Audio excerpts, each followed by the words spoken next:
అల్లూరి సీతారామరాజు జిల్లా అరకులోయ ఏరియా ఆసుపత్రి వద్ద బ్లడ్ బ్యాంక్ భవనానికి కలెక్టర్ నిశాంతి శంకుస్థాపన చేశారు. డిప్యూటీ సీఎం మంజూరు చేసిన సొంత నిధులు 95 లక్షల రూపాయలతో ఈ భవన నిర్మాణం జరుగుతుంది.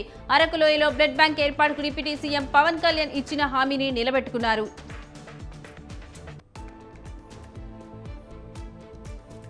ఆక్వా సాగులో సమస్యలు పెరిగిపోతున్నాయంటూ ప్రకాశం జిల్లా ఒంగోలులో రైతులు ఆందోళన చేపట్టారు. ఫీడ్ ధరల నియంత్రణలో ప్రభుత్వం విఫలమైందని వారు ఆరోపించారు.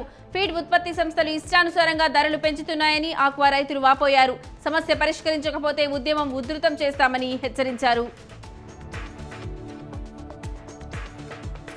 2005లో స్థానిక ఎన్నికలప్పుడు అవినాష్ రెడ్డి పాలిటిక్స్ లో లేరని టీడీపీ నేతలు మహబూబ్ బాషా, విశ్వనాథ్ రెడ్డి చెప్పారు. పులివెందుల మున్సిపాలిటీలో ఆయన చేసిన కమిషన్ల అవినీతి చెప్పతరం కాదన్నారు. వైసీపీ హయాంలో ప్రజలకు ఇసుక అందనివ్వలేదని వారు విమర్శించారు. కమిషన్ల బొక్కిన ఆయన బీటెక్ రవిని విమర్శించడం సిగ్గుచేటన్నారు.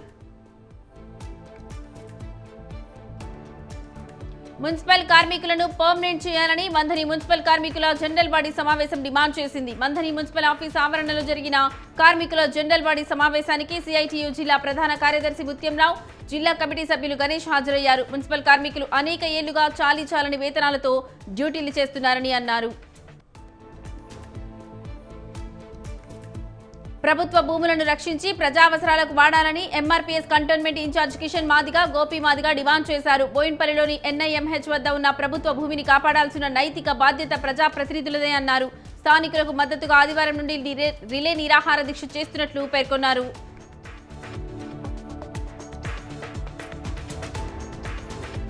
కడప జిల్లా బద్వేల్ అసెంబ్లీ సెగ్మెంట్లోని పార్టీల బూత్ స్థాయి ఏజెంట్లకు సర్పై శిక్షణ ఇచ్చారు. మరణించినా, శాశ్వతంగా వెళ్లిపోయినా నకిలీ పౌరసత్వం లేని ఓటర్ల పేర్లు తొలగింపు, అర్హులకు ఓటర్ల లిస్టులో స్థానం కల్పించేందుకే సర్ అన్నారు అధికారులు. దేశమంతటా ఓటర్ల లిస్టులు ఖచ్చితంగా ఉండేలా చూడడమే సర్ లక్ష్యమని తెలిపారు.